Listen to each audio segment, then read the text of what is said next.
You're listening to international investment advisor Doug Goldstein on the Goldstein on Gelt show, the financial show where we'll talk about how you can make the most of your money. With all the confusing financial chatter bombarding you each and every day, Goldstein on Gelt will give you the practical information you want and need about living a financially stable life. Here's your host, money maven Doug Goldstein. Okay, we are back. We are talking to Chaim Shacham, who is the director of the Foreign Ministry's Information and Internet Department. He's involved in projects dealing with how Israel is officially represented in the online world. He's been doing this online work for about 6 years, but has been in the Foreign Service as a diplomat for about 25 years. So, Chaim, I would like to welcome you and thank you very much for joining us. Thanks. It's my pleasure. Recently, Israel, I understand, started a YouTube channel. Could you tell us a little bit about that and also explain why you chose YouTube as the venue as opposed to some other method? Well, over time, we've realized how the world of social networking is becoming a more and more important source of information, news information, for Internet users. So, alongside our flagship website, in which we present all the Israeli arguments, perspectives, and views, we needed to get involved in the social network aspect of the Internet as well. And it's not just YouTube, as you mentioned. It's also Twitter and Facebook. We've established presences in those three places because we felt that these were the most important channels. We have to concentrate our resources. We're not overly budgeted, and we decided that those are the best venues for work in the social networks. And can you tell if it's being successful? We feel that it's showing a lot of potential. I can't quite say that it's successful because we're still growing and seeing and learning how to use the new medium. But it's showing a lot of potential. We're drawing a lot of interested individuals into the information that's on the website through our interactions in these social media channels. So what types of things do you post or send out? We're changing the way that Israel is presented, has been presented over the years. Unfortunately, we've let our adversaries dictate the playing field for too long. And over time, the image of Israel has been focused more and more on the Arab-Israeli conflict, and that's the prism that many people now see Israel through.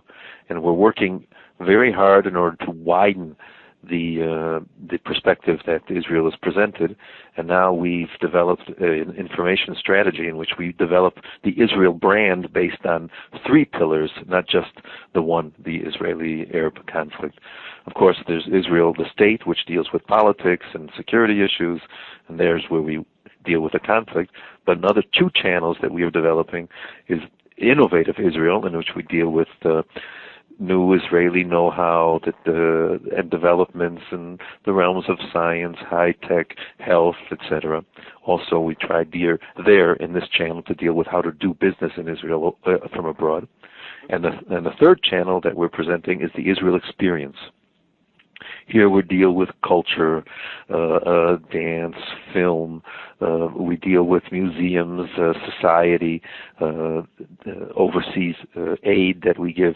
And we hope by balancing these three aspects, Israel the state, Innovative Israel, and the Israel Experience, we'll be able to widen the focus and find more common ground between Israel and the general public so that there can be more of a solidarity developed. We have done research, and we found that the more people know about Israel, the greater they come to respect and to like Israel. So we have to expose our more favorable attributes to the greater public. I see.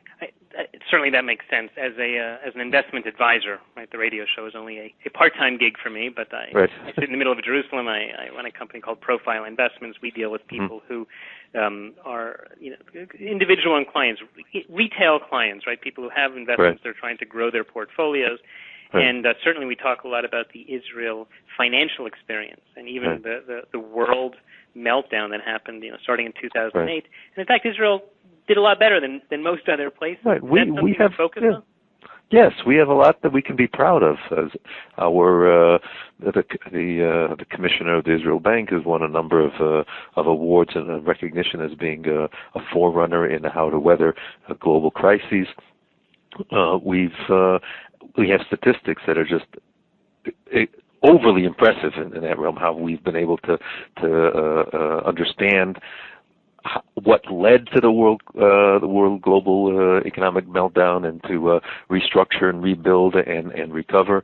And if we can present that side of Israel, then we receive a lot more respect and understanding from those individuals who understand the importance of this realm. And is that part of what you're YouTubing about?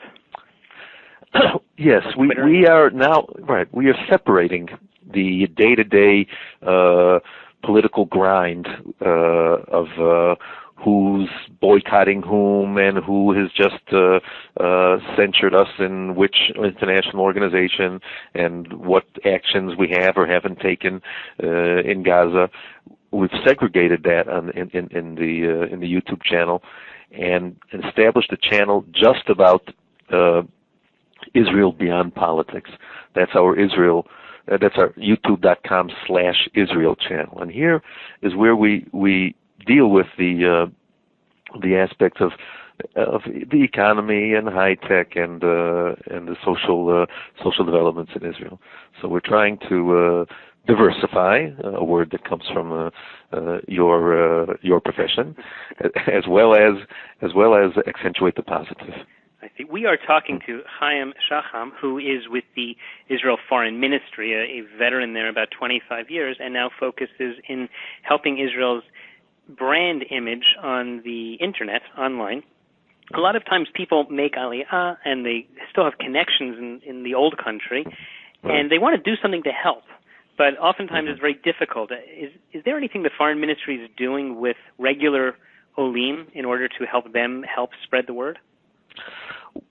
We found that we can't just expect people to parrot Israeli policy. First of all, people don't want to just repeat after me, and second of all, it also doesn't lend any authenticity to our message. So what we're trying to do is to provide raw information through our website, and also through we have the Facebook page and the YouTube page and the Twitter account. The basic points that then can be used in conversation by those who want to advocate for Israel in their own words. And the key is that this is the whole secret about the new media, the social networks, is that people have to be themselves, and the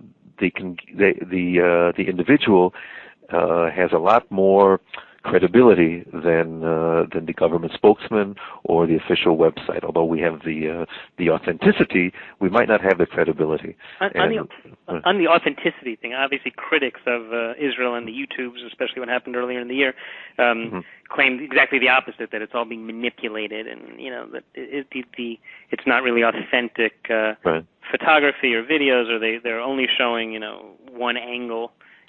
How do we deal with that? Well, when I use the word authenticity, I mean that we have the authority. When the message comes from the Israeli Foreign Ministry or from the Israel Defense Force spokesman, it has the authority of the entire organization behind it. However, there's subjectivity having to do with the credibility, because if I'm trying to address someone who is coming from a point of departure that Israel lies, then it doesn't make any difference how much authenticity or authority I have, because my credibility is going to be in the dirt anyway. So the credibility is generally, we've checked this, credibility generally occurs when people get the information from what they believe is a non-biased and trustworthy source.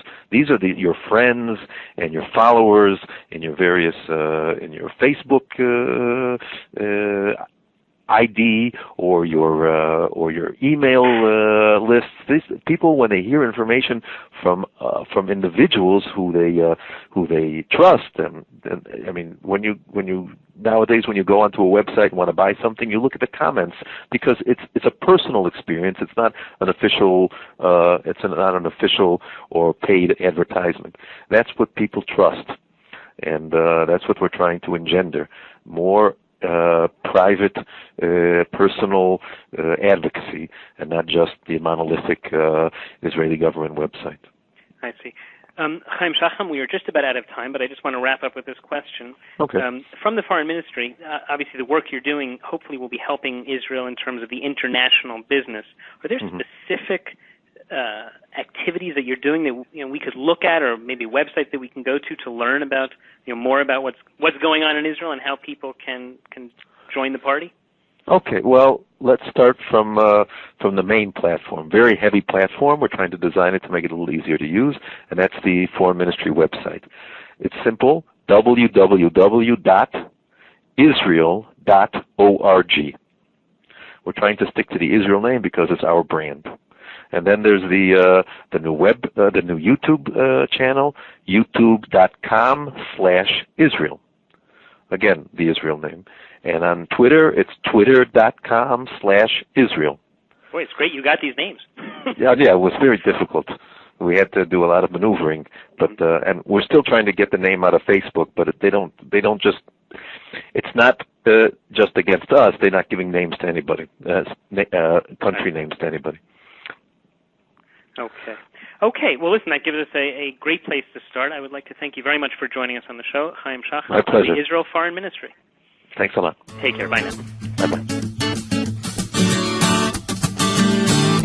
You've been listening to the Goldstein on Gelt show with money maven Doug Goldstein. Doug's weekly radio show is heard around the world, but if you miss it, you can download the podcast at www.goldsteinongelt.com. The Goldstein on Gelt Show gives you up-to-date financial ideas so you can get on the path to financial freedom. If you'd like your questions answered on the air or off, send Doug an email to doug@profile-financial.com. It's your money for your future, so join Doug every week to build your wealth on the Goldstein on Gelt Show.